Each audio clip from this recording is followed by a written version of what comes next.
Hello नमस्कार, मैं सोहेल अख्तर, आप देख रहे हैं जन जन न्यूज। और इस वक्त मैं खड़ा हूं, अगर बात करें तो मधुबनी जिला के सुदूर इलाका झंझारपुर के लखनौर ब्लॉक के बेलौचा पंचायत के बेलौचा नीज में गोठ में मैं यहाँ मौजूद हूँ। अगर बात करें तो बड़ी खुशी और खुर्रम की बात है। आज बड़ी खुशी के मौके पे हम आए यहाँ पर। एक एक्साइज इंस्पेक्टर का जो है इन्होंने बड़ी मेहनत से और मशक्क़त से जो है इस चीज़ को निकाला है, और जिसके लिए गांव में काफ़ी खुशी का माहौल है। अगर बात करें तो इनकी लाइफ जो रही है वो काफ़ी पढ़ने में अच्छे रहे हैं। और सबसे बड़ी बात यह है, इसमें मैं आपको बताऊंगा कि ये कहीं ज़्यादा बाहर फैक्टर नहीं रहा है, बल्कि गांव में रहते हुए इन्होंने पढ़ा है और बाहर में जाके तैयारी करी है। क्या कुछ हुआ है, कैसे क्या हुआ है, आपको हम तो आइए हम आपको मिलाते हैं केशव कुमार ठाकुर जी से। जी, आपका स्वागत है हमारे स्टूडियो में। जी धन्यवाद। इनके घर पे अभी हम फिलहाल आए हुए हैं। अगर बात करें तो इनके घर से हैं। पहले आप ये बताएं कि आपने किस चीज़ को निकाला है। मैंने CGL 2022 के थ्रू एक्साइज इंस्पेक्टर का पोस्ट पाया है, जिसका कि प्री एग्ज़ाम दिसंबर के महीने में हुआ था, दिसंबर 2022 में, और मेंस 2 फरवरी 2023 को हुआ था। और अभी 2-3 दिन पहले इसका फाइनल रिजल्ट जारी किया गया है। हाँ, रिजल्ट आया तो कैसा माहौल रहा घर का? अच्छा लगा। दादाजी, पापा और सभी परिवार के जितने लोग हैं और सारे दोस्त सबों ने खुशी जाहिर की। वैसे मिठाइयाँ बंटने लगे होंगे? हाँ। कौन कौन है आपके परिवार? मेरे परिवार में दादाजी हैं जो कि सेवानिवृत्त शिक्षक हैं, दादी माँ हैं, मेरे पिताजी हैं जो कि एक व्यवसायी हैं, और मेरी माँ। नाम भी बताएं साहब। मेरे दादाजी का नाम प्रबोध नारायण ठाकुर है, मेरे दादी माँ का नाम शकुंतला देवी है, मेरे पिताजी का नाम सुधांशु कुमार ठाकुर है, और मेरी माता जो कि एक गृहिणी है उनका नाम विभा ठाकुर है। और मेरे से एक छोटा भाई है जिसका नाम कृष्ण कुमार है, और मेरी 2 बहनें हैं, दोनों का शादी हो चुका है, और एक का नाम निशा और दूसरी का नाम निधि। यानी दादा दादी मम्मी पापा सभी हैं। हाँ। आशीर्वाद भी आपको मिला? हाँ, और हमेशा इनका साथ रहा है। कभी इन्होंने ऐसा फील नहीं होने दिया कि कुछ ऐसा स्ट्रगल जैसा हो। हमेशा सबों ने साथ निभाया है, हर जगह सपोर्ट किया है। आपकी पढ़ाई कहाँ से हुई थी शुरुआती? मैंने 10वीं DAP मधेपुर से पास किया 2015 में। उसके बाद 12वीं की परीक्षा मैंने BPM के कॉलेज मधुरा बिहार बोर्ड से पास किया था। उसके बाद मैं कोलकाता के एक अर्ध सरकारी college RCC institute of information technology से कंप्यूटर साइंस एंड इंजीनियरिंग में स्नातक किया है। तो आप ये बताएं, अगर कोई बच्चा इस लाइन में जाना चाहता है, क्या तैयारी करना होगा, कहाँ एग्ज़ाम्स और क्या होता है, इसका फंडा क्या? सामान्यतः जो अभी ज़्यादातर प्रतियोगी परीक्षाओं में गणित की एक खास भूमिका रहती है, और साथ ही अंग्रेजी, रीजनिंग और जो भी सामान्य ज्ञान, जनरल अवेयरनेस है, उस पर खासा ध्यान दिया जाना चाहिए। इसके लिए एग्ज़ाम जो होता है वो कौन सा एग्ज़ाम होता है? SSC CGL, जो कि हर साल वो कंडक्ट कराती है।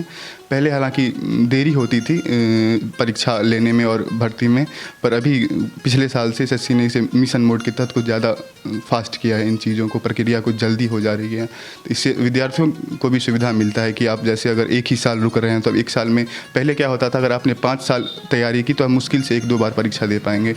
पर अभी ऐसा कुछ अच्छा हुआ है कि आप हर साल परीक्षा की फॉर्म आती है, वैकेंसीज आती है, और प्रक्रिया भी बहुत जल्दी हो जाता है। कहाँ से भरना होता है फॉर्म SSC की ऑफिशियल वेबसाइट है ssc.nic.in, उस पर आप अप्लाई कर सकते हैं। और सरकारी रिजल्ट.com एक वेबसाइट है जो कि ऑफिशियल वेबसाइट नहीं है, पर वो ये सारी जानकारियाँ उपलब्ध करवाती है। और भी दूसरी चीज़ों में शायद आपने एग्ज़ाम दिया था? मैंने ज़्यादा एग्ज़ाम नहीं दिया। SSC CHSL का एग्ज़ाम दिया था, और SSC इंडियन मेटीरियोलॉजिकल डिपार्टमेंट का एक साइंटिफिक असिस्टेंट का आया था, उसकी भी परीक्षा दी थी मैंने। और ये तीसरा मेरा परीक्षा था SSC CGL, और मैंने तीनों में ही सफलता हासिल की। SSC CHSL में मैंने DV स्किप कर दिया क्योंकि मुझे वो पोस्ट चाहिए नहीं थी, और अगर मैं उसमें अपनी डॉक्यूमेंट वेरिफिकेशन करवाता तो वो पोस्ट बेकार ही जाती। इससे अच्छा मैंने उसे छोड़ दिया। और SSC IMD में भी सेलेक्ट हुआ हूँ मैं, जिसमें कि मेरी ऑल इंडिया रैंक 74वीं थी। और अभी जो परसों आई है रिजल्ट, वो SSC CGL की है, जिसके तहत मुझे एक्साइज इंस्पेक्टर का पोस्ट मिला। हाँ, तो अभी इसके लिए फिर ट्रेनिंग होगी, फिर जाना होगा? हाँ, इसकी ट्रेनिंग जहाँ तक मुझे पता है शायद 14 वीक की ट्रेनिंग होती है, और उसके बाद फिर जोन वाइज जहाँ आपको जोन मिला है वहाँ पोस्टिंग होती है इसकी। कैसी पढ़ाई करनी पड़ती है? आपने जो पढ़ाई करा, क्या मेहनत, कितने घंटे की मेहनत होती थी, कैसे क्या है? अगर मैं ईमानदारी से बताऊं तो मैंने बहुत ज़्यादा पढ़ाई नहीं की है। जून 2022 में मैं ग्रेजुएट हुआ हूं, उसके बाद ही मैं एलिजिबल हुआ और मैंने लगभग अक्टूबर नवंबर के महीने से पढ़ाई शुरू की। दिसंबर में मेरा प्री था और फरवरी में मेरा मेंस था। तो मैंने कुल मिला के 3-4-5 महीने की पढ़ाई की है। अगर आपका शुरू से बेसिक अच्छा रहा है, आप अगर शुरू से पढ़ाई पे ध्यान देते हो तो इसमें सरकारी परीक्षाओं को पास करने में कुछ ज़्यादा मेहनत नहीं पड़ती है। पर अक्सर हम देखते हैं हमारे तरफ, अब ये बच्चों की खामियां हो या उनके गार्जियंस की, लोग सालों तक लगे रहते हैं। पर जहाँ तक मेरा अपना पर्सनल अनुभव है, ऐसी ज़रूरत नहीं है कि आप 5 साल 6 साल दे रहे हो। आप 1 साल 2 साल देखो, अगर फिर नहीं हो रहा है तो मान लो कि मुझे कुछ और करना चाहिए। हाँ, यानी एक चीज़ मैंने देखा आपके और स्टूडेंटों में फ़र्क ये देखा कि आप हब में नहीं गए, ऐसी जगह पे नहीं गए जहाँ पे बहुत सारे स्टूडेंट हैं, बहुत सारी तैयारियाँ चल रही है, भागम दौड़ है, एकदम एक बना के रख दिया है कि नहीं इसकी तैयारी ये करवाओ, इसकी तैयारी ये करवाओ, यहाँ ऐसे जागो, ऐसे करो। हमें नहीं लगता कि इन चक्करों में आप पड़े। नहीं, मैं खुद तो नहीं, मैंने कहीं ट्यूशन वगैरह नहीं ली और मैं यही सजेस्ट भी करूँगा कि किसी को, अगर आपके बेसिक्स स्ट्रांग हैं तो आप स्ट्रेटजी देखो कि जो पास हुए हैं पहले उनके बारे में पता करो, उन्होंने क्या पढ़ा, कैसे पढ़ा बस। पर ट्यूशन या कुछ ऐसा गाइडेंस की ज़रूरत मुझे नहीं लगी कभी। और ये जो आप देखते हैं कि कोचिंग इंडस्ट्री का इतना ये है, वो टीचर्स ने अपने फ़ायदे के लिए बना दिया, मेरा ये अपना अनुभव है। तो मेरे हिसाब से कोचिंग उतना ज़्यादा क्रूशियल रोल नहीं अदा करता है। अगर आपके बेसिक्स स्ट्रांग हैं और आप मेहनत कर सकते हो, अगर आप कम से कम 6-7 घंटे भी लगातार पढ़ रहे हो, डेली पढ़ रहे हो, आप में अगर कंसिस्टेंसी है तो आप आराम से 4-5 महीने की पढ़ाई में पास कर सकते हो। हाँ, इस बीच में जो है वो जैसे आज रील्स आ गए हैं, यूट्यूब आ गया है, फेसबुक आ गया, तो मोबाइल से कितना बचना चाहिए स्टूडेंट?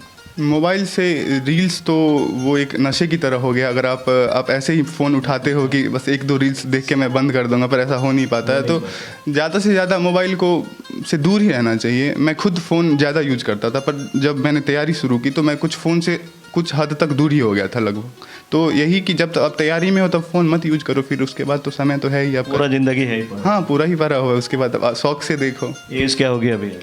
मेरी 23 हुई है अभी। हाँ। तो आप देख सकते हैं, मैं इतना सवाल इनसे इसलिए कर रहा हूँ कि लोग आज ये सोचते हैं कि मेरे पास पैसा नहीं है तो मैं बच्चे को नहीं पढ़ा सकता, और इतना अच्छा रिजल्ट आने के बाद भी पीछे हट जाते हैं और लगता है कि ऐसा नहीं हो सकता। तो उनके लिए सबसे बड़े मिसाल ये बन के खड़े हुए हैं कि आप देख सकते हैं कि बहुत बड़ा कॉलेज नहीं है, मदुरा कॉलेज जो है बहुत बड़ा कॉलेज नहीं है। अपने घर पे रह के इन्होंने पढ़ाई करा था, फिर कलकत्ता गए, वहाँ भी छोटी सी कॉलेज में ही इन्होंने पढ़ाई किया, बड़ी तरफ जाने की कोशिश नहीं की, क्योंकि इनके अंदर ये था कि ये किया जा सकता है। पहले से एबिलिटी थी, पहले से ही उस तरह के, और वैसे फैमिली से भी थे, अगर कहें तो जेनेटिक भी पहले से फास्ट थे। तो अगर आपके स्टूडेंट में इस तरह की बातें होती है तो ये बड़े बड़े इंस्टीट्यूशन और बड़े बड़े जगहों पे दौड़ भाग करने से बढ़िया है कि आपका बच्चा स्थिर होकर कहीं पर अपना एक टारगेट को सेट करे और उसके बाद पढ़ाई करे। तो उम्मीद है कि आप घर पे रह करके भी, घर से थोड़ा दूर रह करके भी और कम खर्च में भी एक अच्छे पोस्ट को ग्रहण कर सकते हैं। फिलहाल यह माहौल बहुत ही अच्छा है। आगे का क्या सोचा है? यहीं स्टॉप कर रहे हैं या कुछ और भी? आगे का अभी तक तो यहीं तक सोचा था कि किसी सरकारी विभाग में जाना है। अब आगे का प्लान करूंगा इसके बाद। सरकारी विभाग में जाना? हाँ। आगे का भी फिर सोच रहे? साइंटिफिक भी तो आपके दिमाग में चल रहा है कि साइंटिस्ट बनने का? ऐसे वो भी अच्छी पोस्ट है। तो अभी मैंने फाइनल डिसीजन नहीं लिया है कि मुझे कौन सा ज्वाइन करना है। वो मैं मेरे एक जीजा जी जो कि आर्मी में हैं, उन लोगों से बातचीत करके मैं डिसाइड करूँगा कि मुझे क्या करना चाहिए, और मैं अपना भी देखूँगा कि मुझे क्या चाहिए। ऐसा करके हाँ, मैं डिसाइड करूँगा। तो फैमिली में जब ये रिजल्ट आया तो मम्मी पापा का रिएक्शन कैसा था? सब खुश थे काफ़ी। हाँ, खुश तो पूरे गांव के लोग सभी, और दोस्तों ने भी बहुत ये खुशी जताया कि हाँ, बहुत खुश हुआ। तो आप देख सकते हैं, मुझे बड़ी खुशी होती है जब इस सुदूर इलाके में, हमारे क्षेत्र में अगर बात करें तो इस तरह के स्टूडेंट और ऐसा निकाल के लाता है तो ये बहुत ही ज़्यादा खुशी की बात होती है। एक मिसाल बनते हैं अपने के लिए, और एक बड़ी बात होती है कि एक एक्साइज इंस्पेक्टर का गाड़ी हमारे गांव से भी गुजरेगा और इधर से आएगा जाएगा तो अच्छा लगता है फ्लिक्स। तो ये बहुत अच्छी बात है। आप भी चाहें तो अपने बच्चों को पढ़ा सकते हैं, आगे ले जा सकते हैं। आने वाले नस्ल के लिए, बच्चों के लिए, पढ़ने वालों के लिए क्या कहेंगे सर? पढ़ने वालों के लिए मैं यही संदेश देना चाहता हूँ। खैर मेरा तो ज़्यादा अनुभव रहा नहीं है इस क्षेत्र में, प्रतियोगी परीक्षाओं के क्षेत्र में भी मैं ज़्यादा दिन रहा नहीं, मैं 5-6 महीने ही रहा, उसके बाद तो अब सिलेक्शन ही हो गया। पर फिर भी यही कि जो सारे यूट्यूब से ऐसे देखते हैं कि कोचिंग का ज़्यादा ये हवा बना दिया है कि कोचिंग लेना ही चाहिए, अगर आप गाँव से हो तो आपका नहीं हो सकता है, शहर वाले बच्चे ही कर सकते हैं। तो इन सब बातों पर ध्यान ना दें, आप बस अपने गोल पर ध्यान दें, आपको क्या चाहिए बस आप ये देखें और उसके लिए आप सतत प्रयास में लगे रहें। एक दिन सफलता मिली, हाँ मिलनी ही है। और सफलता ये नहीं कि आप सरकारी विभाग में ही जाके सफल हो सकते हो, आप कोशिश करो, अगर आपकी ख्वाहिश है तो आप ट्राई करो, पर अगर नहीं हो पा रहा है तो और बहुत सारे क्षेत्र हैं जाने के। परसेंटेज क्या रही थी मैट्रिक में आपकी? मैट्रिक में मेरा 10 CGPA रहा था और 12वीं में चूँकि मैं बिहार बोर्ड से था तो उसमें 70.4% नंबर आए थे। हाँ, और उसके बाद फिर पीछे मुड़ के तो देखना ही नहीं पड़ा? देखना, हाँ बोल सकते हैं कि नहीं देखना पड़ा, रिलैक्सेशन मूड में करते गए। हाँ, पर आती है, प्रेशर्स बहुत सारे आते हैं बीच में। आपको लगता है कि 12वीं के बाद जैसे मेरे 1-2 दोस्तों का हुआ था NIT में, तो तब लगता है कि कहीं ना कहीं प्रेशर कि हाँ मैं पीछे तो नहीं छूट रहा हूँ। पर अब ये सब आती रहती हैं, ये सब दिमाग में चलता ही रहता है। पर अब एक चीज़ और मैं आपसे सवाल करूंगा, जैसे हमारे यहाँ मिथिला है तो मिथिला में बहुत पारंपरिक जगह है ये। कभी ये पर्व आ जाता है, कभी ये आ जाता है, होली, दिवाली, दीपावली, मतलब क्रिश्चियन में और मुस्लिम में इतने नहीं होते हैं, लेकिन अगर बात करें तो सनातन धर्म में बहुत पारंपरिक जो है चीज़ें आती रहती हैं। फिर अगर किसी का शादी हो गया उसके बाद भी कोजेगरा क्या क्या आता रहता है, फैमिली में बहुत सारी ऐसी साल में चीज़ें आती हैं। उससे अपने आप को आपने कटअप रखा या फिर जोड़ के रखा, कैसे मैनेज किया है? ये तो जो लंबी प्रक्रिया से गुजरे हैं उन्हें पता होगा। मेरा 4-5 महीने का था तो उसमें ना कोई शादी थी मेरे परिवार में या मेरे दोस्तों के बीच, तो मुझे इतना, और हाँ बीच में एक दुर्गा पूजा था और उसके बाद ना कोई ऐसा पर्व त्यौहार आया। और जैसे छठ दिवाली आया भी तो मैं बाहर ही रहा कि मुझे पता था कि अभी ये कर लेता हूँ, छठ दिवाली तो आती ही रहेंगी, फिर आएगी। हाँ, तो आप देख सकते हैं यही एक बात होती है कि आप अपने आप को पूरी तरह से कॉन्सेंट्रेट करना पड़ेगा, क्योंकि मिथिला है, पारंपरिक जगह है और ये परंपरा से ही खूबसूरत जगह है, तो ये आपको अपनी तरफ खींचती है, लेकिन कहीं ना कहीं आपको छोटी बहुत कुर्बानी देनी पड़ेगी।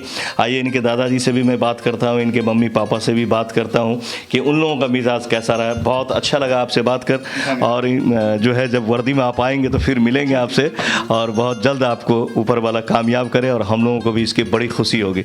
आइए, क्या नाम हो गया आपका? मेरा नाम प्रबोध नारायण ठाकुर है। कैसा महसूस कर रहे हैं, आपका पोता इतना बड़ा पोस्ट को लाया है? बहुत अच्छा महसूस कर रहा है, बहुत प्रसन्नता है पीछे। गांव के लोग खुश हैं, हम तो खुश हैं ही। हाँ, तो जब रिजल्ट आया था तो क्या चल रहा था घर में? घर में कोई खास बात नहीं थी, लेकिन जब रिजल्ट आया बोला तो बहुत प्रसन्नता हुई सबों को। सब खुश थे, गांव के लोग भी खुश हैं। सब ठीक ठाक है। आशीर्वाद दे रहे हैं आगे के? खूब आशीर्वाद दे रहे हैं। तो छोटा पोता है उसको भी आशीर्वाद हम दे रहे हैं, जो भी आगे बढ़े के तरह जी। हाँ, तो ऐसा होता भी अपने यहाँ, जो कहता है कि जो बड़ा करता है तो छोटा गलिया सा। हाँ, वो भी है, ठीक पढ़ने लिखने में मेहनत करता है। आप भी शिक्षक रहे तो शिक्षा तो आपके यहाँ? हाँ, हम शिक्षक थे। हाँ। ये जब बहुत खुशी हुआ आपसे मिल करके। बहुत कैसा लग रहा है जब समाज में पता चला कि आपके लड़का ने ये निकाला है? बहुत खुशी लगा हम लोगों को, पूरे गांव को लगा खुशी। उसके साथ हमारा तो लड़के है। हाँ, ये है, लेकिन पूरे गांव को। बचपन से आपको ऐसा लग रहा था कि ये कुछ करेगा? हाँ, बचपन से लग रहा था। जी, बचपन से लग रहा था कि कुछ करेगा।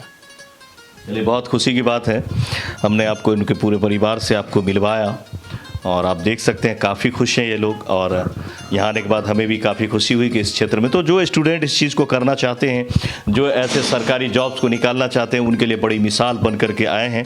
उम्मीद है कि ऐसे इंटरव्यू को आप ज़्यादा से ज़्यादा देखें, शेयर करें, लाइक करें, ताकि औरों को इस चीज़ तक जाने की जो है वो मिले, प्रेरणा मिले और लोग इससे भी बढ़िया करें। तो फिलहाल हमें दे इजाज़त। मैं सुहेल अख्तर, कैमरा पर्सन दानिश के साथ, जन जन न्यूज़ के लिए लखनऊ के बेलौचा से। नमस्कार।